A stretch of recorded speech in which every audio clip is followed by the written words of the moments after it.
Okay, hello and welcome to the Camp APA Adventurer Overnight Information Session. My name is Luke and we have both Axel and Stuart here helping me out, and we're here coming to you from our APA studio in the Asia Pacific Adventure headquarters in Wong Chuk Hang. It's a pity we couldn't meet you in person, but we'll just have to save that for later in the summer when we come on program. Okay, so thanks for joining us, and throughout the evening, if you do have any questions pop into your head, maybe just jot them down, because at the end we're going to be doing a question and answer, and we are going to be using the chat box, but maybe hold off until the end of the stream to throw in those questions in the chat box, so we know that I don't answer them as I go through the presentation. Okay, so we'll just start off with a little bit of an intro into who Camp APA is, what it is. We'll talk about the itinerary for the overnight program. We'll go into food and accommodation, safety, parent communication, talk about weather, some photos, group and dorm allocations, and then we'll also, before I get into the gear that you need to bring, we'll talk about the APA shop and a little bit of a discount that you as an enrolled member in Camp APA get to enjoy over there. Okay, so let's get going. And what is Camp APA? So Camp APA is Asia Pacific Adventure's Youth Open Enrollment Program. So Asia Pacific Adventure, or APA, we've been operating in Hong Kong and around Asia, doing some youth educational programs for close to 20 years. And like I said, we don't just do it in Hong Kong, but in Taiwan, Thailand, the Philippines, China, Myanmar, all over the place. And some of you may have even been on some of our school programs before here in Hong Kong. So we hope to see you. We're excited to see you again this coming summer. But Camp APA specifically, we've designed as a place for people to come, join together, bring some old friends, make some new friends, meet new people, see new things, learn new skills, and also develop a bit of a deeper relationship with the natural world. We're all about getting out there into Hong Kong and seeing what the natural beauty of Hong Kong has to offer, because there's quite a lot of it. So let's get right into the itinerary. What are we going to be doing? Where are we going? So this is 5 days, 4 nights. On Monday morning, we will be meeting you at Central Pier 9. That's the one near the Ferris wheel on the central waterfront. And we're going to be departing there at 8:30. So if you can plan to arrive at about 8:15, that'd be ideal. So we'll leave at 8:30. And then on Friday, on the last day, that's exactly where we'll be getting picked up from as well. So we'll go back there to the Central Pier 9, and you can pick up your child from there at the end. If you've indicated that your child can leave on their own on the enrollment form, then we can let them go. Otherwise, we'll need you to sign them in and out. Now, the program goals are to build self-awareness through self-reflection and taking responsibility. We also want to develop and maintain complex relationships through teamwork. So we're at this age is a key age for students to learn a little bit more on how to interact and work with each other in a bit more of a deeper level. And then we also want to build up that interaction with the natural world, build some positive and responsible habits when we're getting out there. So where are we going? What are the locations that we're using? Well, we're going to be staying up in Tai Mai Tuk, up near Tai Po in the New Territories. But we're also going to be heading off to sites like Bride's Pool, which is not too far from where we're staying, the VRC in Sai Kung, and then we'll also be heading down to Shek O, which is on the south side of Hong Kong Island. So we're covering north to south on this trip, all over Hong Kong. Day one is we're going to, obviously, like I said, meet in Central at Pier 9, and we're going to jump on a private minibus and head on up to Tai Mai Tuk. Okay, we're going to drop everything off in the YHA where we'll be staying, and we're going to start doing our team meetings. Now this is it's the first day. We want to get to know each other, so we'll do some getting to know each other's names, getting to know how we can work together as a team before we start our Tai Mai Tuk challenge. This is a series of team building activities that the teams are going to do and rotate through and see who can do it the best working as a team, but also it's just to have a lot of fun. And then we'll finish off the day with a pier jump. As you can see, that girl is enjoying right there. With Pat Sing Ling Ridge in the background. It's a great place to jump and swim in the ocean. We're going to try and incorporate as much water into these programs as we can, as we know it's going to be fairly warm this summer. And after we do all the activities, we're going to shower and move into the dorms. So we'll talk about dorm allocations a little bit later on, but we're staying in dormitory style rooms at Tai Mai Tuk. All of the students are going to be getting involved with cooking dinner as well.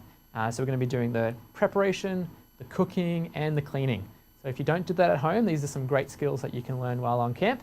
And we get to build that responsibility that we talked about before. And then every night, depending on the night, whether we're tired or we've got some energy, we may do a bit of an evening activity as well. Have a bit of fun before heading off to bed. Day 2.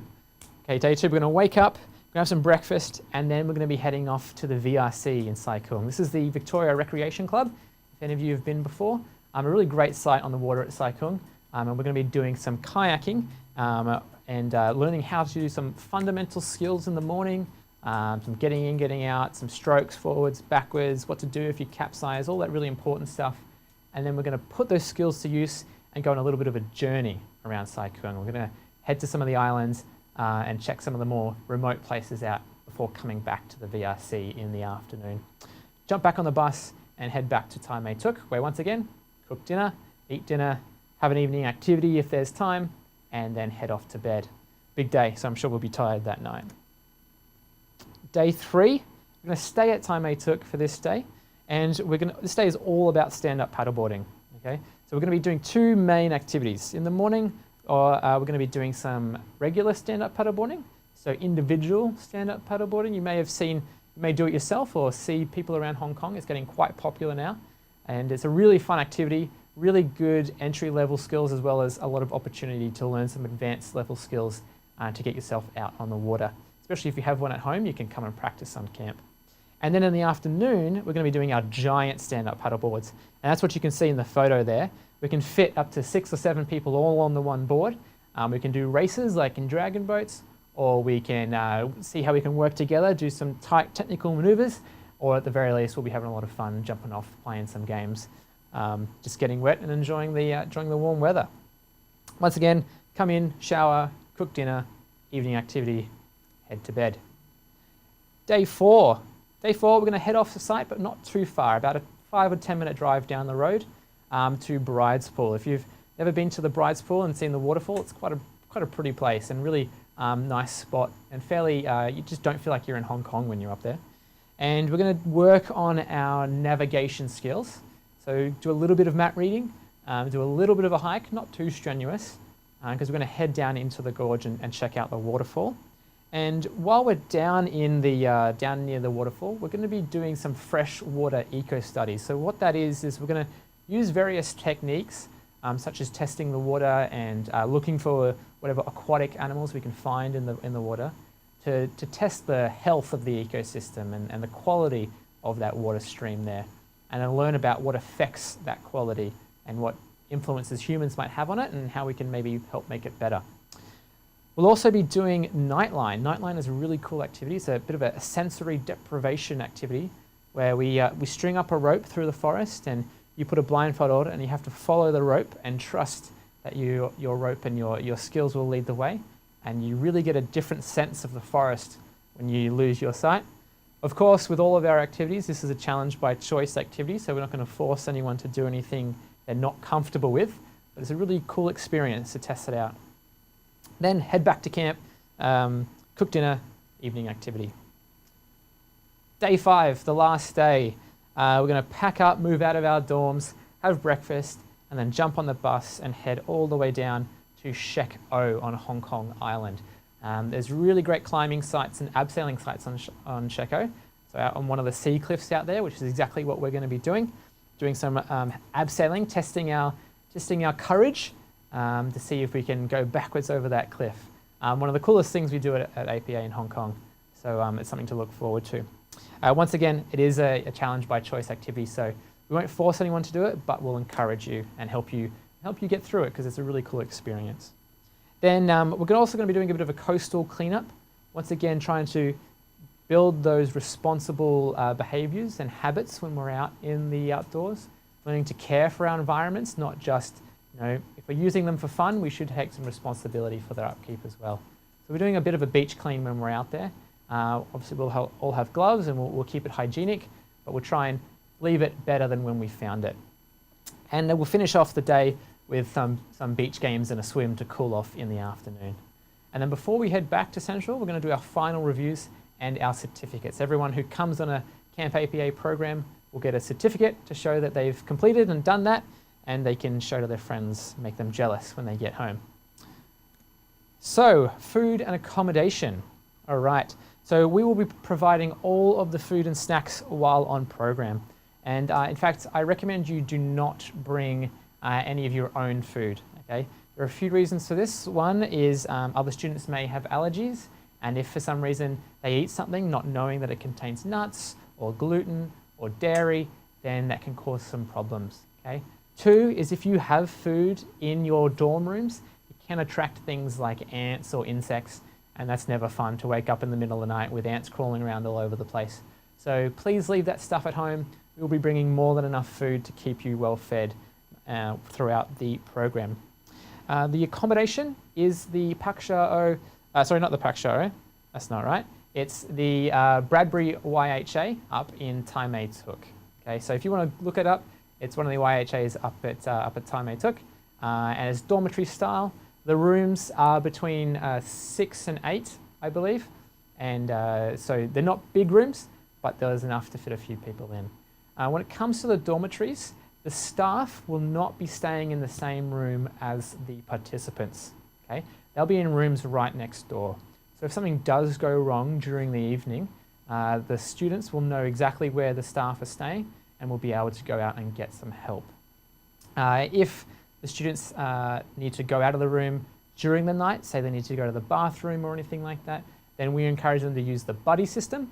So they need to take a buddy with them so that if anything were to go wrong, then they've got someone there to go get some help. But we're right next door, so there shouldn't be any issues. Okay, so group and dorm allocation. So I know a lot of you are signing up with friends. You're bringing friends to camp, and that's great. We really appreciate it when you bring some friends to Camp APA. And we're going to do our best to make sure that you get to spend as much time with them as possible. However, some of you are coming with quite a large group, maybe 5, 6, 7, or 12 friends. And you can imagine that when we're trying to fit that into our group sizes, it can get a little tricky, trying to weigh everybody's preferences fairly. So what we can guarantee is if you're just coming with one other person, you'll definitely be in a group together, okay? We can fit 2 people together, no problem. 3 or 4, we should be able to do, but anything more than that is going to be a bit tricky to get you all in the same activity group, okay? We're going to do our best to make it fair, so if we do have to split you across 2 groups or 2 dorms, then we're not going to leave somebody on their own. We'll do it nice and evenly. So if you have a group of 6, we'll put 3 in one group and 3 in another. If we can put you all together in the one group, we'll definitely do that. That's our first priority. But we definitely won't leave anybody on their own if you're in a group of friends. But you know, Camp APA is also a great time to make new friends. So while we're there to have fun with the friends that we've come with, it's also great to meet new people and maybe start some new friendships. Medication. So if you do take medication and you haven't listed that on your medical form when you enrolled, please send us an email and let us know what the medication is, what it's for, and how many times you need to take it per day, things like that. And then when you come to camp on the first day, on that Monday, can you please give that medication to the program coordinator. You'll know who that is when you meet them at Central. And they're going to be the ones who are going to look after the medication for the week, and they'll administer it when it's needed. If you can put the medication in a little plastic bag with a note on it, just so that we know the dosage and the frequency and when it needs to be taken. That way we make sure that the right medication goes to the right students, and students aren't losing their medication or it's not ending up in the wrong hands. Okay? But please make sure we're aware of it beforehand. Oh, just one thing on medication. If you do need an EpiPen for like an allergy, or if you need an inhaler, please make sure you bring those. And if you have an EpiPen, try and bring 2. One that you can keep with you, and one that the facilitator, the Camp APA facilitator, can carry as well, just in case something were to go wrong. There's 2 there as a backup. All right, let's talk about safety now, and we'll focus first on just general safety. And here at APA, all of our lead staff are first aid qualified. Some of them are even first aid trainers. So we have quite a high level of first aid certification within the company, and we make sure that everyone who's leading activity has that qualification. We also have communication devices with us at all times, so mobile phones or radios, depending on where we are. so that we can communicate with each other, but also with the outside world if we do need to get help. We're never too far from a hospital here in Hong Kong, and it's not a big place. It's quite well accessible, all of the sites we use. So if we do need help, it's quite easy and quick to get that help. We also have quite a high staff to student ratio. So for these summer programs, we're going to have a ratio of 1 to 6. So 1 APA facilitator per 6 students. Okay? And so that means we have quite a high level of supervision and interaction between our staff and participants. And while we will provide the technical equipment such as PFDs for water activities, kayak paddles, helmets and harnesses for when we're abseiling, something that you can do is actually make sure that the students come with the right clothing, hats, sunscreen, so that they're going to be able to keep themselves safe during the day from like sunburn or heat stroke or things like that. Okay, obviously, we'll be doing our best to encourage them to reapply and staying out of the sun when not necessary. But if you can bring the right stuff, that'd be great. And we'll be talking about that a little bit later on in terms of the gear that you need to bring. Okay, let's talk about COVID-19. So this is a big topic at the moment, and it's something we're taking very seriously. Luckily, here in Hong Kong, it seems that we're on the right track and things are getting a little bit better. And but we're still going to make sure that we're staying nice, hygienic, socially distancing when needed. And one of the things that we're going to require is that each participant brings at least 2 masks per activity day.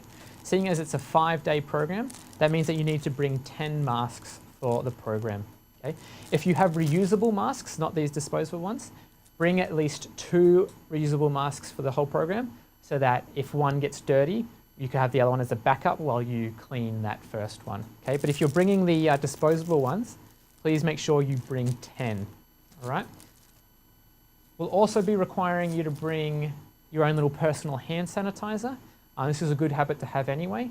And we'll be providing hand sanitizer and soap, and we'll be washing our hands before and after every meal. But during the day, during the activities, it's good to just, when necessary, when needed, use your own personal hand sanitizer. So please bring that along as well. In terms of the mask wearing, there's 3 times that we're going to be requiring you to wear a mask. The first time is when we might be interacting with the general public. So for instance, on that Monday morning when we're standing at Central Pier 9 waiting for everybody to arrive, we'll require everyone to be wearing masks. Okay? The second time is when we're on transportation. So if we're getting a minibus somewhere, everyone needs to be wearing their masks as well. And then the third main time is when we're dealing with food. So if we're doing food preparation or cooking, then we'll need to be wearing our masks in that time. Because like I said, we're all going to get involved with the cooking, but we obviously want to keep it nice and hygienic. So we'll obviously be washing hands right before we do any food preparation, wearing masks while we're doing it. At other times though, we won't be requiring mask wearing. We're doing some fairly active things, and sometimes it's just not practical to wear a mask or even necessary in terms of the amount of social distancing we're going to be doing. For instance, with the stand-up paddleboarding, there's going to be a lot of falling off into the water, and if you're wearing a mask, it's going to become useless pretty quickly. So we're not going to require you to wear masks at times like that, right? But at other times, it's going to be up to the student's discretion as to whether they would like to wear masks or not. Another step that we're taking is we're going to be scheduling shower times. Normally, we have kind of like an open time for people to go and shower, but now we're going to be doing more set scheduling in terms of groups. So Group A will go from this time to this time, and then the next group will come in, and the staff will be just checking the bathrooms in between the shower times to make sure they're staying nice and clean.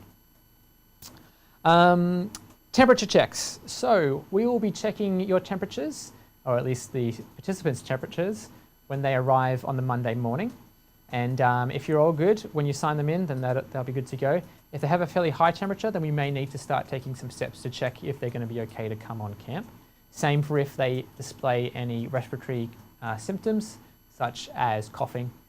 We may need to take some steps to check if they're good to come or if they need to stay home.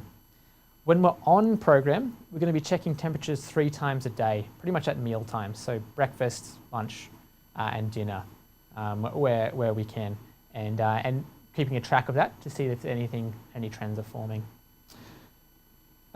With group size, we have adapted our programs to make sure that we can adapt to either groups of 6 or 12. Usually we have groups of 12. However, at the moment, as you're aware, the cap on public gatherings is 8. And so we have the ability to operate in groups of 6 students and 1 facilitator if needed. However, if the government raises that restriction, we've heard in the last couple of days, there's news that they might raise that to 40 or 50 maximum in a group, then we will probably go to groups of 12. We're going to do this based on the government's recommendations, and so it'll be dependent on what information we're getting from them as to what group sizes we'll go with. When we're cooking and eating, we'll just make sure that we are keeping into our smaller groups and we're socially distancing as well. Okay, the last thing I want to talk about safety is the civil unrest. Now, we don't expect this to affect our programs too much, but just to be prepared, we've come up with some backup meeting and pickup locations. When we're actually on program, so during the week, we don't really expect to be affected too much should any protests happen. And luckily for us, they tend to happen on the weekends, not during the week anyway. But if, for example, something on the Monday were to flare up in Central, then maybe meeting at Central Piers might not be the best thing to do. So our first backup location to meet and to pick up from is Aberdeen Promenade. It's on the south side of Hong Kong Island, on the waterfront at Aberdeen. And if we do choose that location, we'll send you a Google link so that you know exactly where it is. If that's no good, then we might meet up in Sai Kung, okay, at the Sai Kung Sports Ground, as it's kind of halfway up to Tai Mai Tuk anyway, and it's unlikely there'll be any issues up there if there's issues in Central. But like I mentioned, we're not really expecting too many problems this summer from the civil unrest. If we are doing any travel, we will always be monitoring traffic conditions, so if there are any road blockages or hotspots, we can fairly easily avoid them, as there's more than one way to get to most of our activity locations if we need to. Now, if we do need to make any changes to the program, there's a number of ways that we're going to be using to contact you. Okay, so up until now, we've mostly been talking to you via email, and that's been great, and we'll continue to use email as our primary source of communication leading up to the program.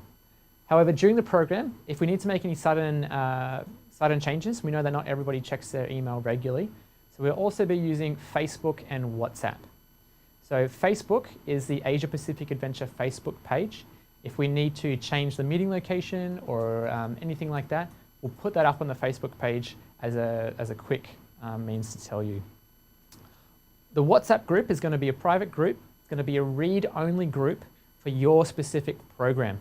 So it'll only be the parents in your program of 24, and only the Camp APA staff will be able to post into that group, just so there's no confusion and it's nice and clear.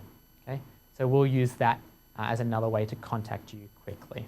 Okay? But our primary means of communicating will be email, so please, if you have any questions or if there's anything you're unsure about, check your email, because we'll likely be sending stuff through there first. One of the things that may affect our programs, and will affect our programs, is the weather. Okay? As I'm sure you're well aware, the weather in Hong Kong over the summer can be a little dicey, a little exciting, and so we actually operate in most of it. So if it's sunny, hot and humid, we're definitely out there, we're definitely having a lot of fun. Even if it's raining, we still go out, we're still going to do it. Even thunderstorms, we'll still go out, but we may need to adapt the activity that we're doing. Okay?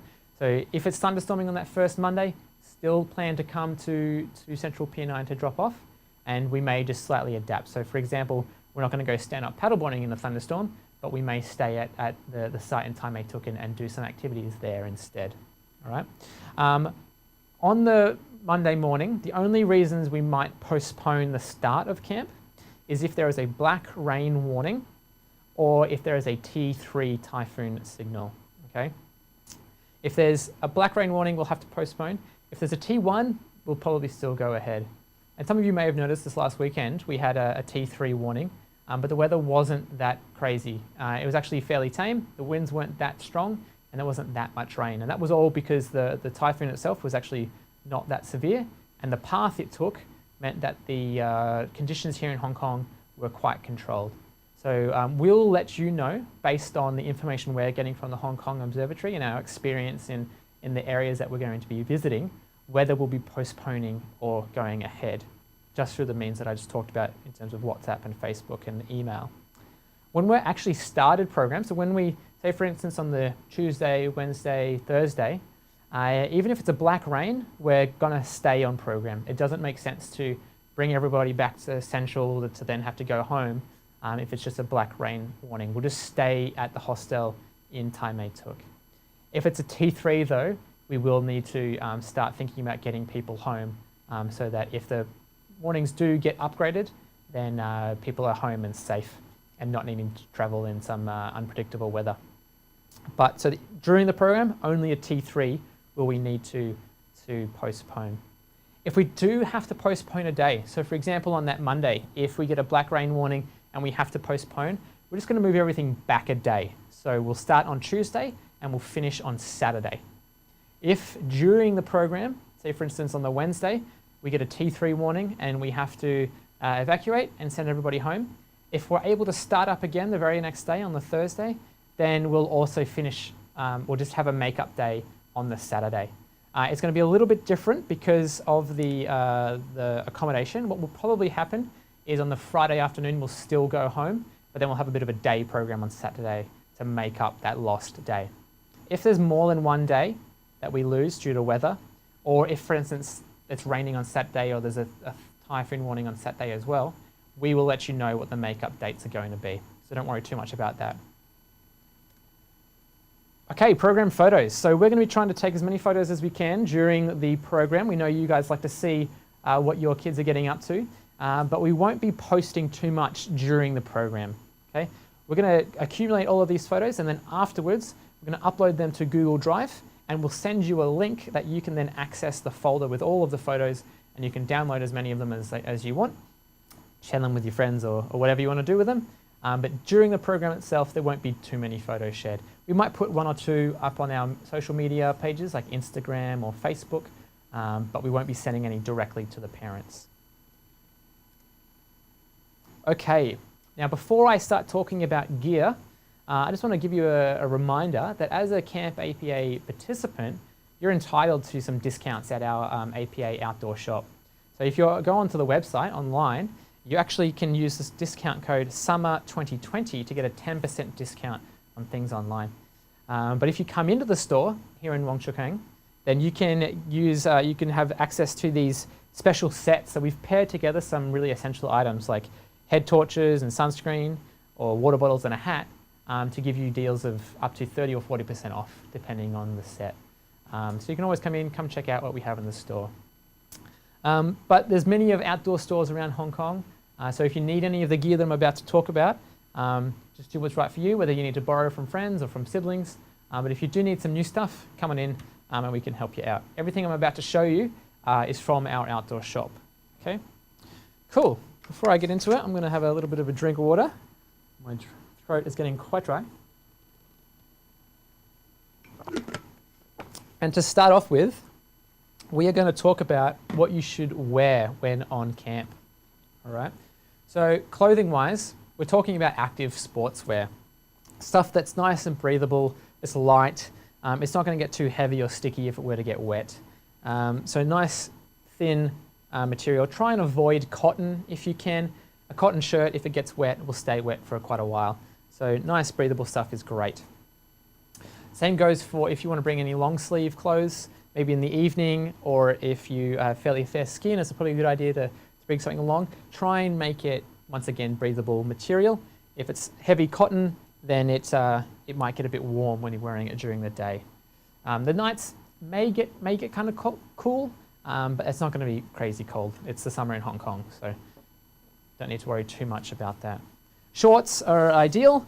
We're going to be fairly active running around, getting warm. But if you're not much of a shorts person, if you prefer long pants, that's totally cool. But I suggest you get a pair that is kind of like this one, lightweight, breathable, isn't going to be too uncomfortable if they get wet. One thing that I recommend you don't bring is jeans. Okay? Jeans, if they get wet, will become very uncomfortable and they're not breathable and you'll get quite hot and it just will ruin your day. So bring something that's nice and lightweight if you can.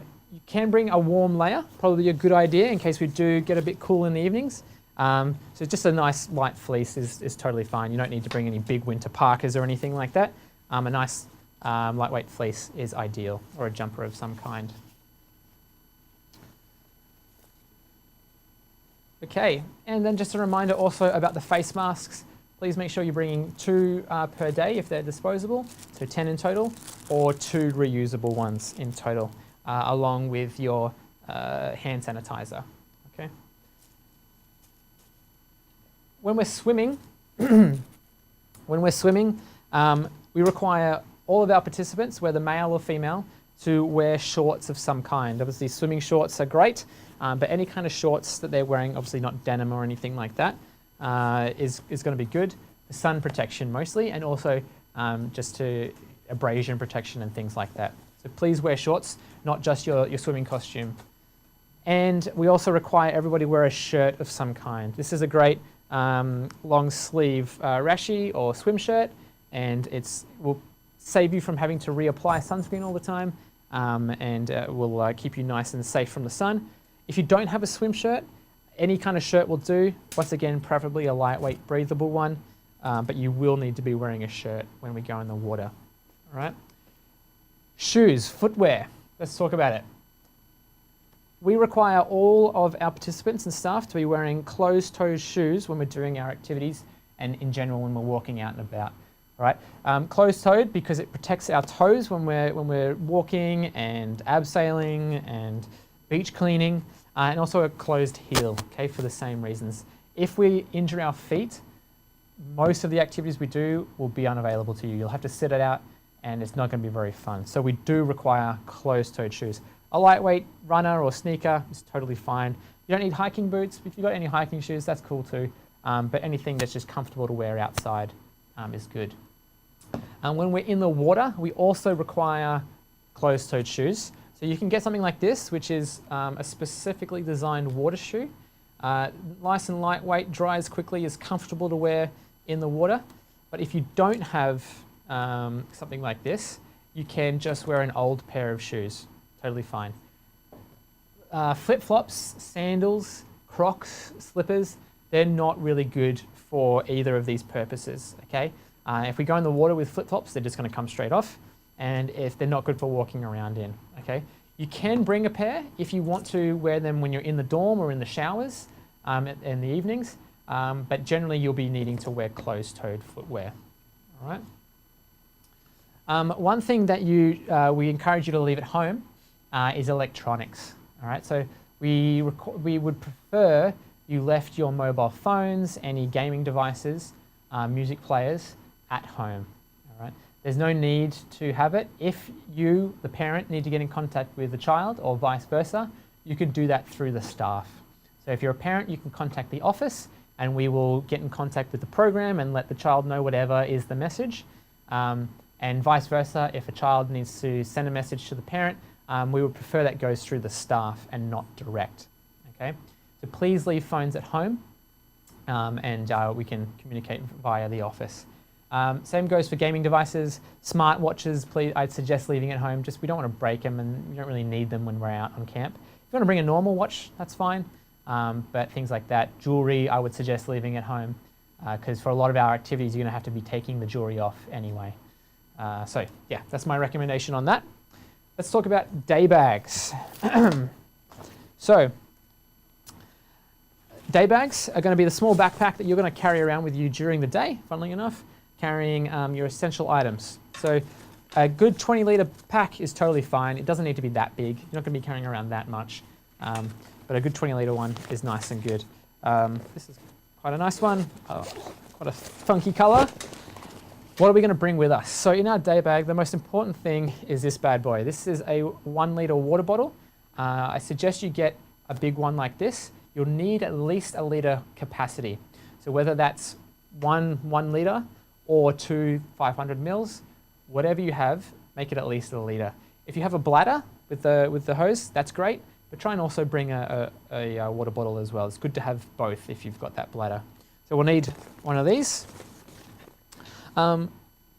We also need sunscreen. So we're going to be reapplying throughout the day, throughout the program. It's going to be hot. We're going to be out there. So make sure you bring your sunscreen as well. And bug spray, so insect repellent. Insect repellent, it's good to have. We're going to be getting out, so there's going to be bugs in some of the locations that we're going to be using. A hat, really important.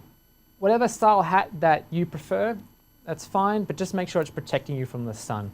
Like a beanie or a winter hat, that's not going to do anything, okay? Make sure it has at least a peak on the front to shade your face. This one's nice and good because it has the flap at the back to protect the neck, but a wide brim hat or a baseball cap style is totally fine as well. Everyone will be required to be wearing one of these whenever we're out on an activity. Rain jacket, raincoats of some kind. This one's a nice, pretty North Face one. If you've got one of these, great. If you don't, any lightweight, try and make it lightweight. If you can, a big thick one is going to be quite hot to wear this summer. A poncho is fine, but just test it as waterproof beforehand. Sometimes they look waterproof, but they're actually more of a windbreaker. And if it gets any water on them, they just kind of just get wet and seep through. So make sure you check at the store if you're going to buy one, or if you have one at home, maybe chuck it on, jump in the shower and see if it keeps you dry before coming on camp. A towel, really important. I would suggest this is a nice, cool little microfiber one. They're not really that expensive in a lot of places, so it's good to pick up one of these because they fit nice and easily in a day pack. And it's also cool if you can get one of these because I would suggest if you can, bring 2 towels. Bring one for the water activities, for the salty water, and maybe bring another one for when you're showering in the evenings. And if you can make them small, it'll just take up less space in your bag. But at the very least, you'll need one for those water activities and the showers. Also a lunchbox, okay? We are providing lunch, don't worry about that, but sometimes we'll be making it in the morning and heading off to our activity for the day. So please bring some kind of lunch container that can fit a sandwich. We typically do sandwiches for lunch, so make sure that it's not like a really tiny little container, but something that's big enough that can fit a sandwich, or at least cut one up and squeeze it in there somehow. Yeah? Lunchbox.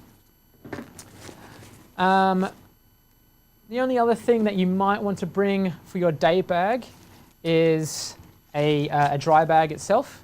Okay, this can maybe stay in your big bag, or you can bring it with you on the day if you want to carry anything. But this is good for dirty or wet clothing, just to keep it separate so that you're not spreading stuff out everywhere, or you're not leaving stuff behind when we're at the VRC or something like that. And then when you get back to Taimei Tuk at the youth hostel, you could put your dirty stuff in something like this. If you don't have a dry bag, you can just bring like a plastic bag or a laundry bag or something like that, just to keep things separated and clean when we're back at the dorms.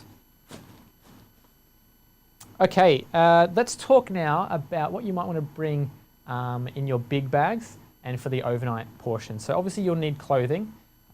There's a kit list of everything that I'm talking about right now in the information pack that you got when you enrolled. I'll also be sending up a follow-up email tomorrow with the information pack again. So if you didn't get it or you've misplaced it somehow, then you can check that kit list, which is in there, and it has all of this listed in. Make sure you bring enough clothing for 5 days. Don't go overboard though. You can always rewear a shirt or something like that. But obviously, you've got some cool socks here. Make sure you're bringing socks, underwear, all that kind of stuff. In terms of the big bag itself, if you've got a hiking pack like this, that's ideal. Really easy to transport around when we're moving in and moving out, changing rooms or anything like that, and nice and comfortable. Okay, so a hiking pack is ideal. If you don't have one though, you can just have a regular duffel bag, or if your only option is like a suitcase, like a wheelie suitcase, please make sure that you can actually carry it because many of the dorms, in fact all of the dorms, are going to be up at least one staircase. So you're going to have to carry it up at least one staircase to get to your room. So if you can't lift it, then it's not much good to you down at the bottom of the stairs. But a suitcase, if that's your only option, is okay. But I suggest a pack or a duffel bag. We do ask that you bring a sleeping bag. One, it's just nice to have your own sleeping bag. It's familiar, it's comfortable. You know that it fits you and that it does you well. And so a lightweight one, a summer bag, is going to be totally fine. It's not going to be cold. So what you have, this is a nice small one, but whatever you have is fine. We will be providing pillows and pillowcases, but if you would prefer your own pillow or pillowcase, you can. Just make sure it can fit into your bag, your big bag, when you're coming, because we're going to be transporting the bags around a fair bit, and if there's loose pillows or bits and pieces, they may end up being left somewhere or getting dirty. So make sure it can fit in your bag if you're going to bring your pillow. All right, last thing I'm going to talk about is just some toiletries and some other little bits and pieces. So first off, some kind of light is a good thing to bring. All right, this is a head torch. So something goes on your head, around like this. This is ideal because you can use your hands if you're cooking, or if you're looking for something in the dorm at night, but you don't want to whack on all the lights and wake everybody up. So a head torch is really good. Just a regular old hand torch is fine as well. But a light source is a good thing to bring. In your toiletries, shampoo, body wash, obviously, so we stay clean and don't get too stinky to freak out our neighbours in our dorm rooms. Obviously some toothpaste, some little tiny toothpaste, and a toothbrush is always a good idea to bring as well. Okay, but you don't need too much more than that. Obviously any personal sanitary items, maybe some tissues, that's fine. If you are going to bring wet wipes, just please make sure you're putting them in the rubbish and not flushing them down the toilets. I'm sure you're aware they don't deal well in the plumbing. So that's pretty much it in terms of what you need to bring. We're going to get into some questions now. So if you do have any questions, please just pop them in the chat box there. And while we're waiting for you to throw those questions in there, I believe Stuart, our fearless leader, has a message or a comment of some kind. I'm just having a good old chortle here, watching this chat box go ballistic. I think one of the parents tried to ask them to stop talking, but it's classic. It's just like my guys. I've got a 16-year-old and a 14-year-old, and they've just gone like, it's a dab. No doubt. Dab. What?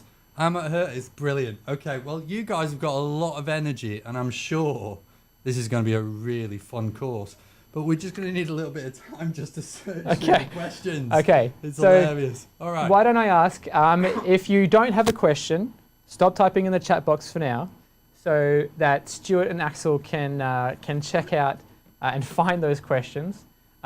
Really love the appreciation and the engagement, but let's leave some room for the actual questions to come on in.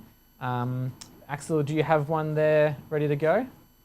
Yes, we have a question about bringing phone chargers on camp. I think it might be worthwhile just to go through electronics in general. Sure. So as I mentioned earlier, we discourage electronics. In fact, I would go so far as to say is please don't bring any electronics. We've got to be super busy from wake up to when we're going to bed, so you're not going to really have time to use them, and there's a lot of opportunities to lose them or break them. Okay, so. Before that, I've just had somebody say a lot of different things. What? Sorry, keep going. I'll keep going. So yeah, I suggest please leaving those electronics at home because yeah, you're not going to need them. So and during the activities where we're going to not allow you to use the phones anyway, so I would suggest leaving them at home. Yeah, Axel.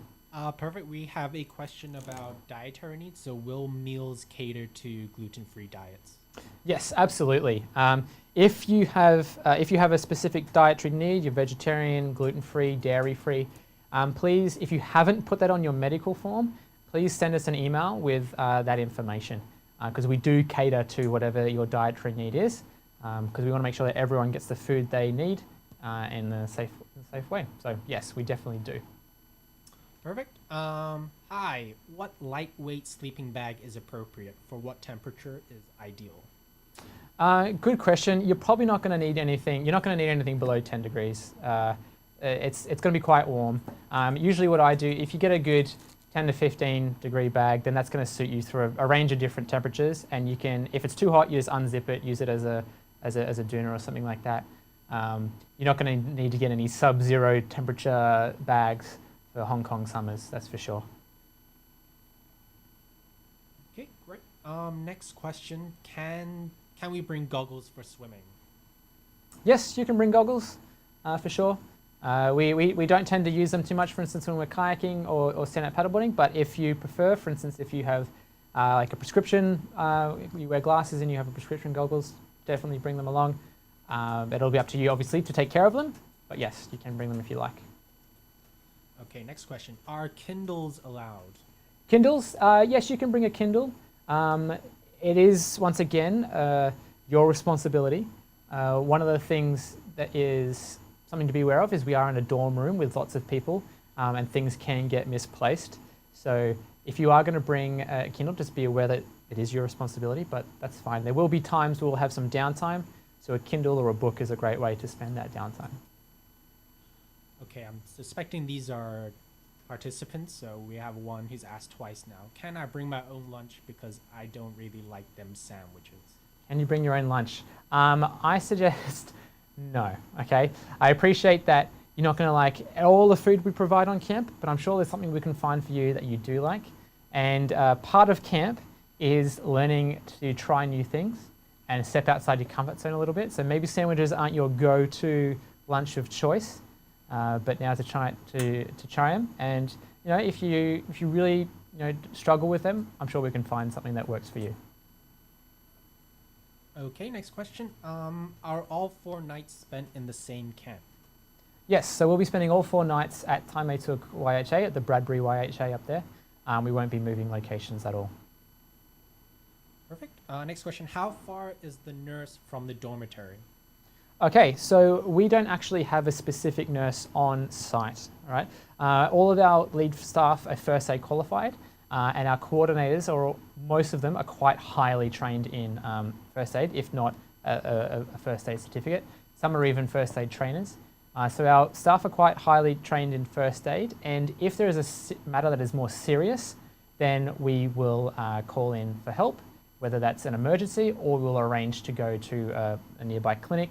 If it gets to something like that, we will of course be in contact with you as a parent and be coordinating with that with you. But for all of the cuts and scrapes and minor illnesses and stuff, our staff can handle that, and they're going to be really close by, within the the dorms a few meters away from the students.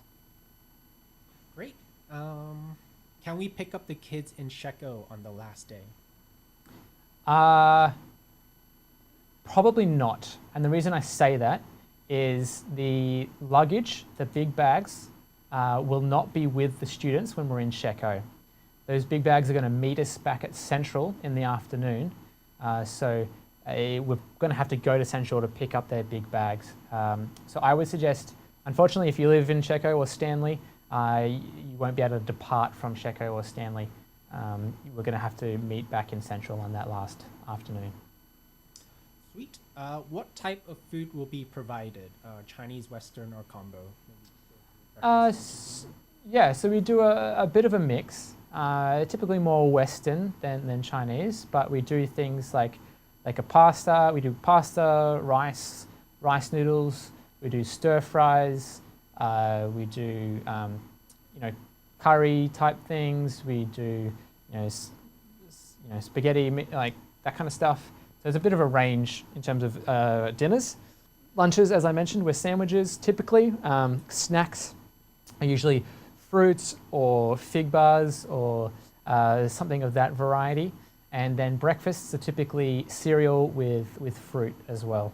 So we try to have a fairly healthy, balanced meal that also gives us some energy for the days ahead. And that's going to appeal to as many people as possible. Great. Next question. How can we contact the kids during the 5 days on camp? Okay, so you can contact, if you need to make direct contact with your child, then you need to do that through the APA office. So you can send us an email, or you can call us on the summer line, and we can arrange to relay a message.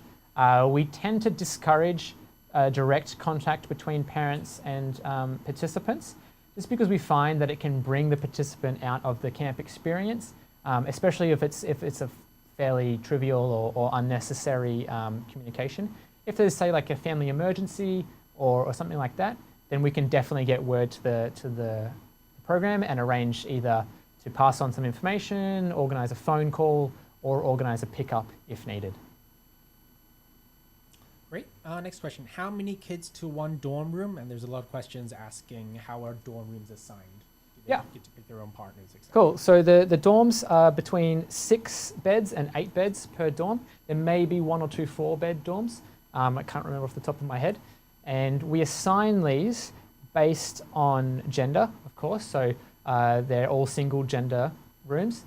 And we also look into your preferences in terms of the friends that you've signed up with. So if you've signed up with 1 or 2 friends, we're going to do our very best to put you in the same dorm room together. If, however, that's not going to work, we will do it so that if you've come with a friend, you'll be with at least one of those friends. So if you've come in a group of 4, but we can't get all 4 of you into the same dorm room, we'll split you 2 and 2 so that you're at least with one other person. But as much as we can, we want to try and, especially with the dorm rooms, try and put you in with those friend groups. Otherwise, it's just random in terms of if there's no preferences, we'll just boys with the boys, girls with the girls, and go from there. Great. I'm going to merge these 2 questions. Do APA facilitators sleep with the students? And what time is lights out and wake up times typically? Okay, so no, the Camp APA facilitators will not be in the same rooms as the students. They're going to be in rooms like right next door. So if something during the night happens, the students just go right next door to get the staff, but they won't be in the same room. Our wake up time, we usually get up pretty early. We typically operate with the daylight. So we'll be getting up anywhere between 6:30, 7. 7 is usually the wake up time. And then because we have such fairly packed days, we don't tend to stay up too late. It's going to depend on what our evenings look like, but typically we're going to be getting ready and heading into bed around 9 p.m. That may change if we're feeling fairly energetic or we've got an activity on in the evening that we want to push a little bit later. Or if, on the other end of the spectrum, if we've had a really big day, everyone's shattered, we might head to bed a little bit earlier. But that kind of depends on the day.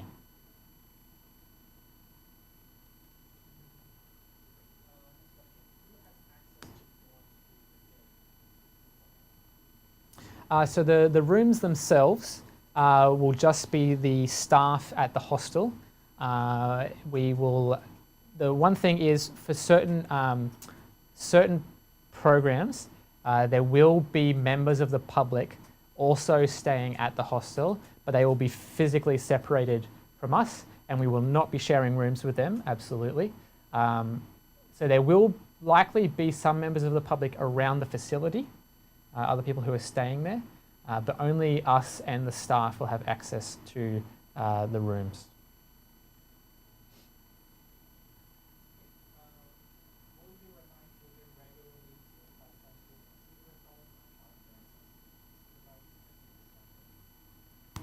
Yes, we will definitely, that's one of our things, that's why we're here, is to remind students to drink water, put on sunscreen, apply that mosquito repellent. But it's also, at this age, it's also something that we're trying to build into the student taking their own responsibility for that. So we'll definitely remind them, but we're also trying to get them to take that responsibility and apply and remind themselves when to do that as well. Okay, and last question. How many participants in the program? Okay, so our max is at around 24 per program, and then we will break up into those smaller groups. Depending on the governmental guidelines, they'll either be groups of 6 or groups of 12. If they're groups of 6, we may merge at some times, depending on the activity, to become a group of 12. And if there's no restrictions on the group sizes, then it will be a group of 12. And yeah, so 2 groups of 12. Okay, this will be the last question. Are your staff background checked? Yes, we do background checks on all of our staff. We require it from whatever country they're coming from. We require, whether it's a police background check or whatever is required in that nation, we do those checks as a matter of a hiring process. Okay, all good? All good on the questions? Okay, Stu, did you have anything you wanted to add? Okay, I just want to really quickly there's a couple of questions on here that we might have missed. Will you remind children regularly to apply sunscreen and mosquito repellent? Absolutely. I just answered that question. Oh, did you? Yeah. I'm hearing you in a mixed possession coming in, and I've got like thousands of messages here, so I'm sorry, apologies. That's cool. No, yeah, we got that one. Fantastic. All right, these guys are so excited. I'm glad. I'm excited. Right, so I don't know who Cara is. She's going to be mad, I think. There's just like so many. There's got to be a prize for the person that puts the most messages down there. They're not really questions. Okay. Okay. Anyway. You can count them up, Stu, and then maybe you can come up with a prize. Well, there's one more. There's a lot of people asking if they need to bring cash with them on program. Okay, yes, that's a good question. The answer is no. You don't need to bring cash. We're providing all food, covering all transport. We're going to be out in the forest, out in the water. There's going to be nothing to spend your money on anyway. So it's just more things for you to lose. So please don't bring any cash. You don't need it. Yep, cool. If you think of a question that comes in your mind after we leave this stream, then by all means send us an email, summer@apa.co. Otherwise, you can rewatch this video if you want to. This will be saved to the same link that you used to access it in the first place. So you can always come back and watch it if you want to just be reminded of something. But otherwise, we're going to leave it there. So thanks for joining us. We're really excited that you're going to be coming to camp this summer. We're really excited to meet you. Hopefully I get to meet all of you at some point. Once again, my name is Luke. So if you see me, come up to say hi. If you're one of the crazy people who've been sending a billion messages in the chat, come tell me who you are. I want to meet you. And yeah, I'm sure we're going to have a great summer, whether you're coming at the start, the middle, or the end. And we'll see you very shortly. So thanks again. Have a good night, and we'll see you soon. Bye. Oop, I'm still here.